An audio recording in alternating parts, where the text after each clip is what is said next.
네. 아이고. 네. 글씨 읽을 줄 알죠? 몰라요? 예준이 글씨 읽을 줄 알지? 자, 오늘부터 이제, 복음서의 50가지 사건을 이제 정리해가지고 여러분에게 좀 같이 나누려고 합니다. 그래서, 예수님이 이렇게 사역하셨구나를 우리가 함께 배워가는 시간을 가지려고 합니다. 먼저 이제 예수님 태어나신 이 첫 사건에 대해서 함께 나눌 건데요. 이 배경에 대해서 좀 설명을 드려야 되는데, 왜 AD 1년이 아닌가 이렇게 돼 있는데, 찬이야, AD가 뭐니, AD? 그렇지, 써 있어. 답을 하면 돼. 라틴어라고요? 라틴어를 읽지 말고 AD 한글 써 있잖아. 한글 그 다음에. 네. 읽어봐. 기원후. 그렇지. 기원전, 기원후 이런 표현을 쓰죠. 그래서 예수님 탄생을 보통 AD 1년으로 기준을 삼아서 우리가 보통 연도를 정합니다. 그래서 예수님 탄생 전은 비포 크라이스트, 그러니까 그리스도가 크라이스트잖아요. 그리스도께서 탄생하시기 전, 비포가 전이잖아. 그래서 그때를 기원전이라고 해서 마이너스로 올라가죠. 그래서 마이너스 1099, 98 이렇게 쭉쭉쭉쭉 해서 1년, 마이너스 1년, BC 1년, 그 다음에 AD 1년 이렇게 해서 진행이 되죠. 그래서 예수님 탄생 연도를 우리가 일반적으로 생각하면 1년이어야 됩니다. 그런데 실제로는 예수님께서는 기원전 4년에서 5년에 이제 태어나셨어요. 왜 그러냐? 이 아저씨 때문인데요. 이 디오니시우스 엑시구스라는 수도사입니다. 되게 똑똑하신, 지금으로 따지면 목사님이에요. 되게 똑똑하시고 여러 가지 좋은 일도 많이 하셨는데, 정말로 결정적인 계산을 잘못하셨습니다. 그리고 이 계산을, 예수님이 AD 1년에 태어나셨어. 이렇게 얘기를 하는데, 이분이 그때 당시 워낙에 유명한 선생님이었기 때문에, 선생님 말씀 맞겠지, 뭐 하면서 달력을 그대로 적용하기 시작했어요. 그래서 지금 우리가 몇 년도에 살고 있죠? 2024년. 그러면은 예수님 태어나신 지 2024년째 되는 해입니다. 라고 이제 달력은 기준을 삼았는데 실제로는 거기다가 더하기 4를 더해야 돼요. 이해됐나요? 예, 그래서 이 아저씨의 그 흑역사가 평생 이제 기록에 남았어요. 자, 어쨌든 그래서 지금 기원전 4년 또는 5년 때에 일어난 사건을 지금 오늘 다루고 있습니다. 말씀 보면은요, 헤롯 왕 때 예수께서 유다 베들레헴의 나심에 동방으로부터 박사들이 왔다라고 돼 있습니다. 이 동방 박사가 뭘까요? 하빈아, 동방 박사는 뭐니? 무슨 박사니 도대체? 동방에 관해서 연구하는 박사님? 예준이한테 한번 넘겨보자. 자, 예준아, 동방 박사님은 뭐 어떤 분야의 박사님이시니?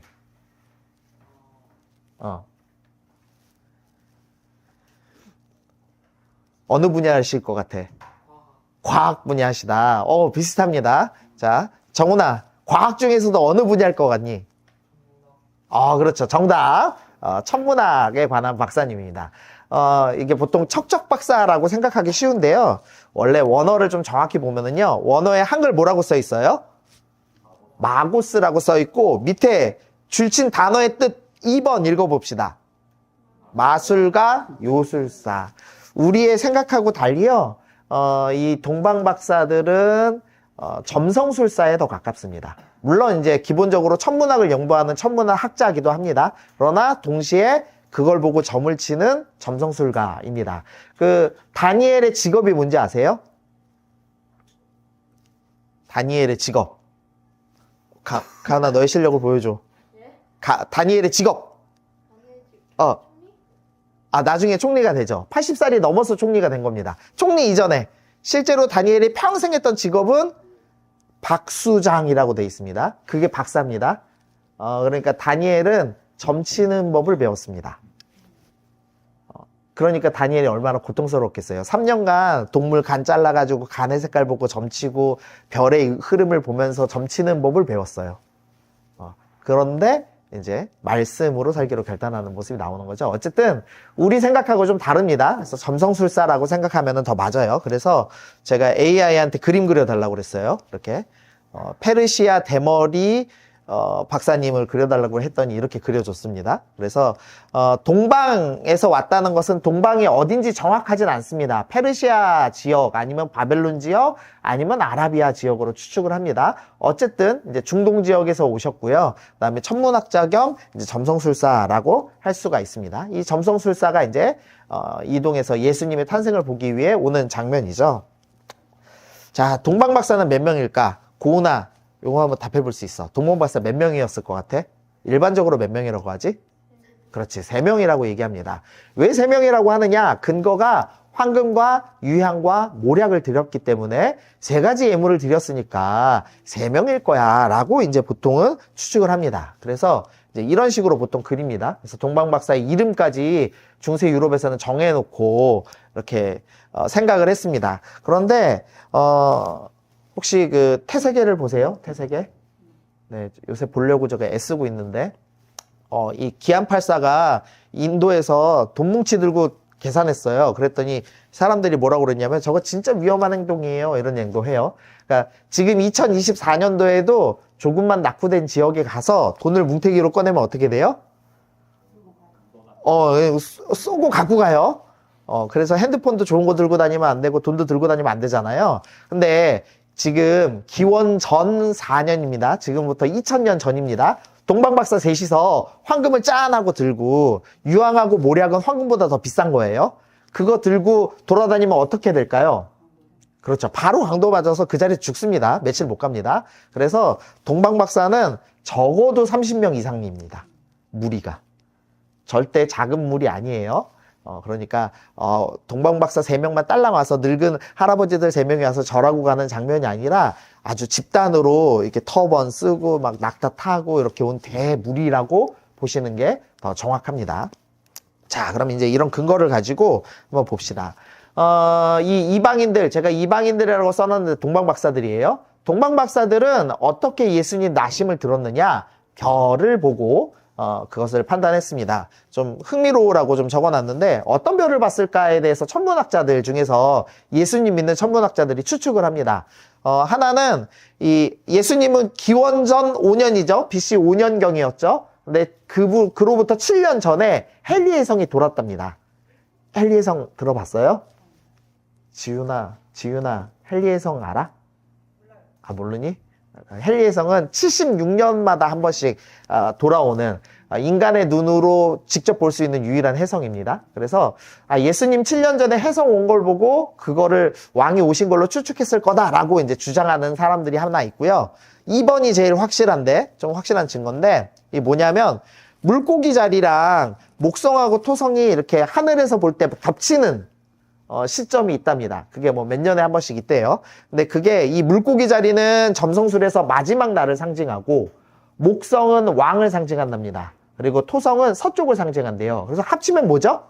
마지막 날에 왕이 서쪽에서 온다. 그게 기원전 7년입니다. 그러니까 예수님 태어나시기 2년 전쯤 되는 거죠. 그래서 이걸 보고서 야, 왕이 서쪽에서 나신대. 우리가 그 왕을 왕께 경배드리자. 이제 이렇게 해서 이동한 것 아닌가라고 추측을 합니다. 그래서 기사도 보시면은 목성과 토성이 합쳐지는 가까운 데 있는 그때가 이 베들레헴 때랑 똑같은 때다 이렇게 이제 설명하는 유튜버도 있더라고요.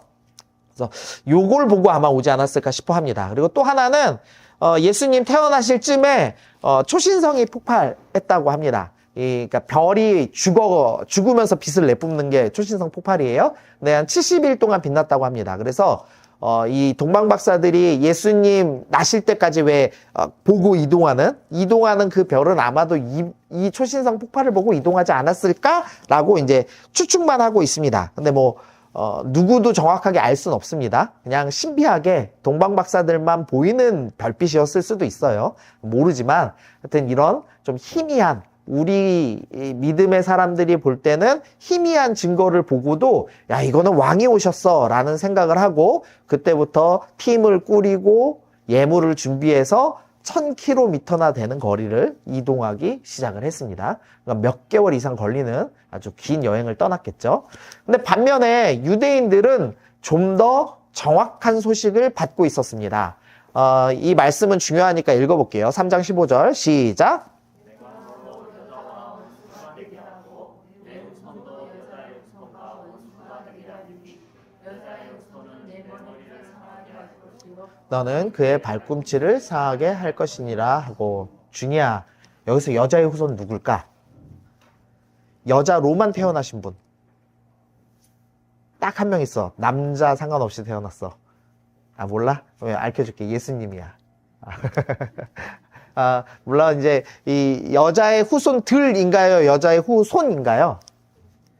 후손 한 명을 가리키는 말입니다. 그래서 우리가 잘못 읽으면 여자의 후손들인 인간들이 사탄하고 싸워서 사탄의 머리를 깨부수는 거야 라고 착각하기 쉬운데 단수 한 명이라고 쓰여져 있습니다. 그래서 이 아브라함 시대까지 계속 이 믿음의 사람들은 우리가 지금 죄 때문에 사탄 때문에 이렇게 죄로 인해서 이렇게 힘든 세상을 살고 있는데 언젠가 여자의 후손이라는 그분이 나타나서 우리를 구원해 주실 거야. 사탄의 머리를 상하게 하고 깨부수고 우리를 구원해 주실 거야를 기다렸습니다. 그래서 이 후손이라는 단어가 원어로는 씨예요. 씨. 자, 따라해보자. 씨.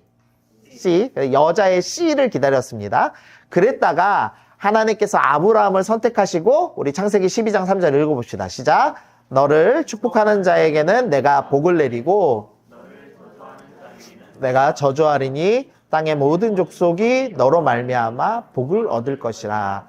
네, 제가 한 구절만 해놨지만 아브라함한테 너를 통해서 모든 민족이 복받을 거야 라고 하시면서 그때부터 이 불임인 아브라함과 사레 부부한테 자식이 태어날 거야를 얘기합니다. 그때 자식도 원어가 씨예요. 너를 통해 씨가 태어날 거야 라는 말을 하기 시작한 거예요. 그래서 아브라함이 이거 여자의 후손 그 씨 얘기하시는 거네 라는 걸 알았죠. 그래서 그때부터 아브라함의 자손 중에서 메시아가 나온다라는 생각을 유대인들이 갖고 계속 기다렸습니다. 그랬다가 이제 다윗 언약입니다. 다윗에게 하나님이 말씀하시는데 네가 수완이 차서 나이가 다 차서 조상들하고 누울 거야. 그러니까 죽을 거야. 그런데 내 몸에서 날 뭐죠? 씨가 너 뒤에 나라를 세울 건데 빨간색 글씨만 읽어봅시다. 시작. 그의 나라 왕위를 영원히 견고하게 하리라. 내가 너를 통해서 씨를 줄 거야. 그러면 이제 다윗이 딱 깨닫는 거죠. 여자의 씨를 주신다고 하셨는데 그게 다윗의 씨고 그게 좀 더 구체적으로 아브라함의 씨고 좀 더 구체적으로 해서 다윗의 씨라고 말씀하시는구나 라는 걸 알게 되는 거죠. 그래서 혹시 마태복음 1장 1절 외우시는 분 계세요? 마태복음 1장 1절. 예, 창세기 1장 1절 다 외우시는데 마태복음 1장 1절은 아브라함과 다윗의 자손 예수 그리스도의 세계라. 그래서 얘기하는 겁니다. 아브라함의 씨, 다윗의 씨. 우리를 구원하실 분이지를 이제 유대인들에게 이해할 수 있는 언어로 설명하는 본문입니다. 그래서 어찌됐든 성경에서 명확히 너네 구원자가 언제 나와? 이 사람들의 자손 중에서 구원자가 나와라는 것을 유대인들은 명확히 알고 있었습니다. 그리고 두 번째로 별 보이는 것도 나옵니다. 민수기 24장 말씀해 보니까 우리 빨간 글씨만 읽어봅시다. 시작. 한 별이 야곱에게서 나오며 이것은 이제 이스라엘 민족들이 광야에 있을 때 발람이라는 유명한 예언가가 한 예언인데 야 별을 통해서 메시아가 나타나심을 너희한테 알려줄 거야 라고도 얘기를 했습니다. 그런데 이방인들 동방박사들이 뭘 보고 왔죠 지금? 별 보고 왔어요. 그러니까 성경을 달달달 외우는 사람들이라면 별 보고 왔다고? 그러면 이 예언 이루어진 거네? 그러면 메시아가 지금 우리를 구원하실 구원자가 나타난 거네? 라는 것을 유대인들은 분명히 알 수가 있었습니다. 자, 그리고 나서 헤롯 왕이 야 그러면 도대체 우리를 구원할 구원자 유대인의 왕이 어디서 태어납니까? 라고 이 서기관들한테 묻죠. 그랬더니 6절에서 유다 땅 베들레헴아 너는 유다 고을 중에 가장 작지 아니하도다 내게서 한 다스리는 자가 나올 것이다 라는 미가서에 나온 예언의 말씀을 헤롯 왕에게 읽어줍니다. 그래서 미가라는 선지자가 베들레헴에서 예수님 나신다고 했어요 까지도 다 알고 있었습니다. 그리고 이사야서 60장에 보면 일어나라 빛을 발하라 뭐 이런 어려운 이제 말이 있는데 이 6절 빨간 글씨만 읽어볼까요? 시작. 스바 사람들은 다 금과 유향을 가지고 와서 여호와의 찬송을 전파할 것이요.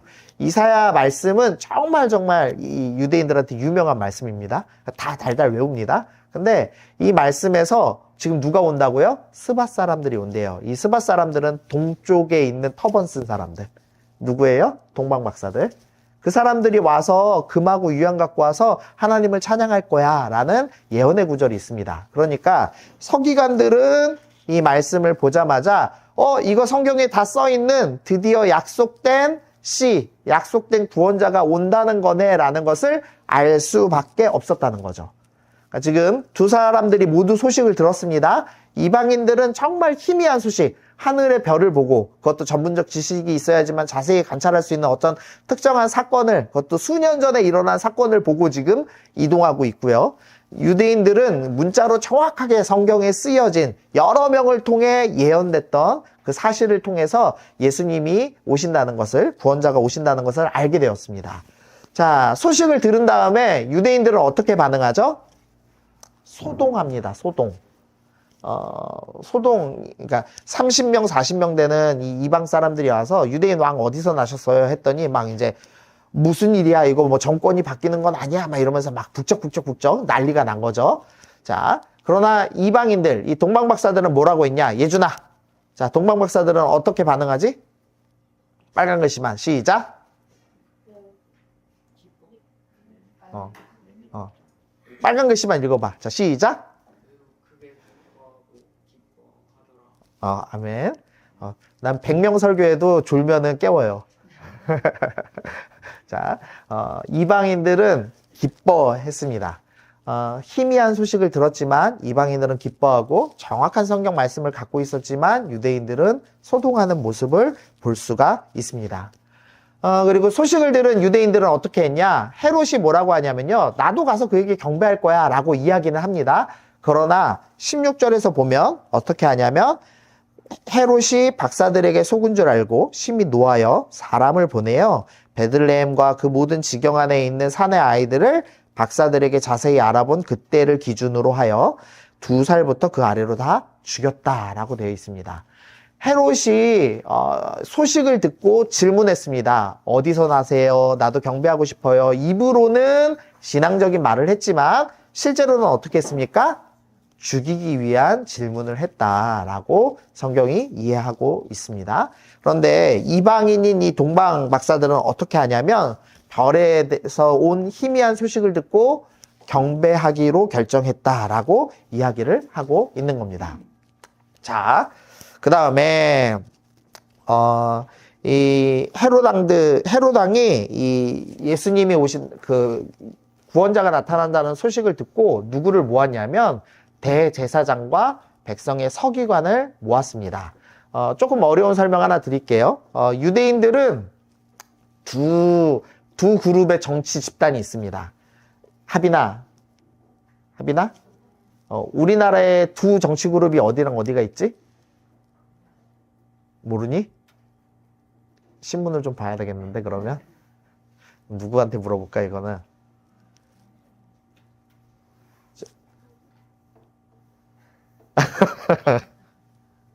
강은아. 자, 우리나라의 정치 그룹 두 개 큰 거.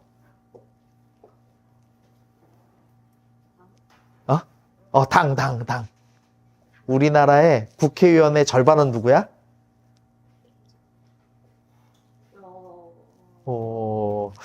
네. 다 신문을 읽혀야 되겠네. 자, 국민의힘이라고 부르는 빨간색 당이 있어요. 그리고, 민주당이라고 부르는 파란색 당. 니네가 다 알고 있는 이재하면 모르는데 이재명은 알잖아, 이놈들아. 그 이재명 아저씨가 이 민주당 대빵이시고, 국민의힘 이렇게 있어요. 이렇게 두 당이 있는 것처럼 이스라엘도 두 당으로 이루어져 있습니다. 예수님 당시에. 하나는 사두개파, 하나는 바리새파예요. 근데 사두개파는 쉽게 말하면 다 제사장 가문. 그러니까 우리로 따지면 목사님 자식들이야. 집안이 다 예수님 잘 믿는 집안 사람들입니다. 그리고 서기관은 누구냐? 부모님이 제사장은 아니에요. 그러나 율법을 딸딸딸 외워서 국회의원이 된 사람입니다. 이제 우리나라랑 이스라엘의 다른 점이 있다면 우리나라는 우리나라 법을 배워야 변호사도 될 수 있고 판사도 될 수 있잖아요. 근데 이스라엘 사람들은 성경을 딸딸딸 외우면 그게 그 나라 법이기 때문에 서울 법대 갈 수 있고 판사가 될 수 있는 겁니다. 그래서 여러분의 생각과 달리 사도 바울은 서울 법대 출신이에요. 우리하고 좀 질이 달라요. 위로가 안 되니? 난 위로가 되던데. 서울 법대니까 저렇게 똑똑하지 이 생각 들던데. 네, 어쨌든 이 두 가문들은 모두 집안이 기독교, 명문 가문, 그리고 또는 성경에 정통한 사람들이었습니다. 이 사람들이 메시아가 나온다라는 소식을 듣자 어떻게 반응했냐? 움직이지 않았습니다. 말씀을 알고 집안이 예수님 잘 믿어. 부모님도 예수님 잘 믿고 할아버지 때부터 예수님 믿었고 그래서 3대째, 4대째 예수님 믿는 집안에서 태어나신 분들이 이 중에 있을 거예요. 그러나 그 사람들이 움직이지 않았습니다. 자, 그러나 이방인들은 어떻게 했어요? 움직이기 시작했죠. 그래서 악이 있게 경배했습니다. 우리는 자꾸 알면은 믿는다고 생각해요. 그러나 아는 것과 믿는 건 다릅니다. 믿는 사람은 반드시 행동할 수밖에 없습니다. 우리 쉬운 예화 있잖아요. 왜 비 오기를 기도했어요. 교회에서 가뭄이어서. 그래서 비 오기를 열심히 기도했는데 진짜 비가 내린 거야. 그랬더니 사람들이 비 오는데 어떻게 집에 가지? 막 이렇게 얘기를 해요. 그랬는데 한 어린 여자아이만 우산을 들고 왔대요. 왜? 이 아이는 진짜 비 올 걸 믿었으니까. 이게 믿음이라는 예화 많이 들잖아요. 우리가 알고 입으로 기독교적인 발언을 할 수도 있어요. 여러분들은 지금 어쩔 수 없이 교회를 나오고 있는 슬픈 운명의 사람들이잖아. 뱃속에서부터 끌려 나와가지고 하빈이 끌려 나와서 힘들지? 안 힘들어? 괜찮아? 올만해? 9시 예배부터 반주하느라고 엄청 힘들어 보이던데. 어쩔 수 없이 끌려 나와서 기독교 문화를 누구보다 많이 알 거고 아마 암송도 누구보다 잘할 거예요. 그러나 안다고 해서 믿는 것은 아니더라. 그래서 여러분들 믿고 있는가에 대해서 점검을 해야 됩니다. 자, 동방박사들 경배를 좀 살펴보겠습니다. 동방박사들이 경배를 위해서 준비한 게 있습니다. 뭘 준비했죠?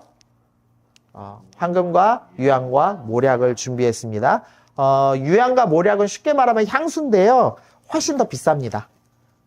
황금보다 더 비싼 당시에는 아주 고가 제품을 준비했습니다. 네, 돈만 준비한 게 아니에요. 1000km 이동하는 동안의 그 시간도 주님께 내어드린 것이고 걷는 그 육체적 에너지, 육체적인 헌신도 준비한 거죠. 이동하는 동안 30명 이상의 그룹이 먹을 음식. 그러니까 30명이 한 1년간 왔다가 돌아가는 기간이 있으니까 1년간 해외여행을 다닌다고 생각해 보세요. 돈이 얼마나 들겠어요.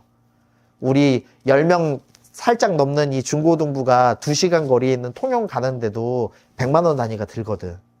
그 사람들은 얼마나 많은 재정을 썼겠습니까? 근데 이 재정을 써서 드디어 그 별이 이야기했던 왕을 만났습니다. 근데 그 왕이 어떤 왕이냐? 초라한 악인 거예요. 왕궁에 있을 줄 알았는데 왕궁에 있지 않고 마구간, 동물이 사는 데서 그 동물이 밥 먹는 밥그릇, 말 구유에 누워 계신 아기를 봤습니다. 그런데 이 동방박사들이 어떻게 했냐? 자기는 자기 동네 가면 박사님입니다. 천문학 박사고 평생 존경을 받고 왕에게 조언을 하던 사람임에도 불구하고 기꺼이 자기 사회적 체면을 다 내려놓고 엎드렸습니다. 그래서 이분이 바로 약속된 왕이구나라는 것을 알고 경배를 하는 모습을 보이고 있더라는 거죠. 자, 적용 한번 해보겠습니다. 소식을 들은 자들이 어떻게 반응했냐? 이 이방인인 동방박사들은 희미한 소식에도 적극적으로 움직였습니다. 그러나 유대인들은 정확한 성경 지식을 가지고도 움직이지 않았습니다. 여러분은 예수님에 대한 이야기를 듣고 어떻게 반응하고 있어요? 여러분들이 교회 잘 다니는 부모님 밑에서 자란 건 알겠어요? 그리고 초성 퀴즈 하고 제가 깜짝 놀랐습니다. 제가 본 모든 교회 중에 성경 지식, 적어도 초성 성경 퀴즈는 제일 잘하는 것 같아. 그건 확실한 것 같아. 상위 클래스. 가은이의 반응 속도도 놀랐지만, 사실 하빈이나 고은이도 잘 맞췄잖아요. 정훈이도 잘 맞췄고, 심지어 혜인이도 요단각을 맞췄어요. 우리 다 기본은 하고 있는 친구들이야. 다른 교회 가면은 상위 클래스. 그러나, 여러분의 지식을 갖고 여러분이 예수님께 반응하고 있는가가 중요한 겁니다. 여러분이 성경을 딸딸딸 외울지라도 예수님의 소식을 듣고 가만히 있다면, 그리고 심지어 헤로당처럼 예수님을 죽이려고 하거나 예수님께 도망가려고 하는 어떤 행동을 하고 있다면 여러분은 믿지 않는 거죠. 믿지 않는다는 것은 가벼운 문제가 아닙니다. 믿지 않는 것은 여러분의 영혼이 지옥에 가는 문제입니다. 여러분이 어떤 집안에서 태어났다는 중요하지 않습니다. 여러분이 어떤 지식을 갖고 있나 중요하지 않습니다. 여러분이 듣고 움직이냐가 중요하다는 겁니다. 예루살렘과 베들레헴은 매우 가까운 도시입니다. 지금 예루살렘에서 예수님의 나심의 소식을 들은 유대인들은 경배하지 않았습니다. 그러나 동방박사들은 돈과 시간과 육체적 헌신과 정성을 아끼지 않은 모습을 보여주죠. 그래서 여러분의 믿음은 여러분의 행동을 통해 드러난다는 거죠. 자, 우리 말씀 두 구절 읽어보겠습니다. 먼저 히브리서 시작. 믿음이 없이는 하나님을 기쁘시게 하지 못하나니 하나님께 나아가는 자는 반드시 그가 계신 것과 또한 그가 자기를 찾는 자들에게 상 주시는 이심을 믿어야 할지니라. 우리 야고보서 읽어봅시다. 시작. 네, 형제들아.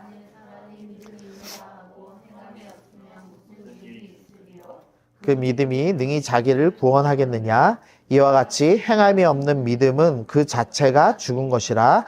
영혼이 없는 몸이 죽은 것 같이 행함이 없는 믿음은 죽은 것이니라. 네. 여러분이 믿음이 없으면 여러분은 죽은 믿음입니다. 하나님을 기쁘시게 할 수 없다라고 명확하게 성경은 이야기합니다. 그래서 제가 여러분들한테 드리고 싶은 거는 믿으시라는 거예요. 믿지 않으면 지금 여러분 교회에 앉아있는 거 아무 쓸모 없습니다. 여러분들이 기독교 가문인 거, 여러분이 수련을 몇 번 간 거, 여러분이 반주를 몇 회 이상 한 거 하나도 중요하지 않습니다. 오직 듣고 반응한 사람만이 믿는 사람인 거죠. 그래서 제가 이제 앞으로 이 교회에서 여러분과 함께 사역할 때 여러분들이 바뀌었으면 좋겠어요. 어쩔 수 없이 끌려 나오는 믿음은 아니었으면 좋겠습니다. 그래서 그냥 얘기했으면 좋겠어요. 나는 아직 안 믿어줘요. 나는 이게 뭔지 모르겠어요. 그냥 얘기하고 이렇게 토론도 하고 논의도 하고 치열하게 부딪히면서 자기 신앙을 찾으셨으면 좋겠습니다. 그런 여정을 좀 같이 좀 걸어가 보면 좋겠습니다. 우리 같이 기도하시죠. 우리 기도할 때 내가 주님, 제가 기독교 문화에 정말 익숙한 데서 살았습니다. 성경도 몇 번 읽었습니다. 그러나 제가 믿음의 행동이 없는 사람입니다. 유대인들처럼 예수님 나셨다는 소식을 듣고도 움직이지 않는 사실은 죽은 믿음을 가진 사람이었습니다. 그러나 믿음이 없어 보이던 이 이방인들은 기쁘게 하나님을 예배했습니다. 나도 하나님을 예배하기 위해서 기쁨으로 움직이는 자, 그런 하나님의 백성 되게 해 주옵소서. 우리 같이 기도하고 마치겠습니다.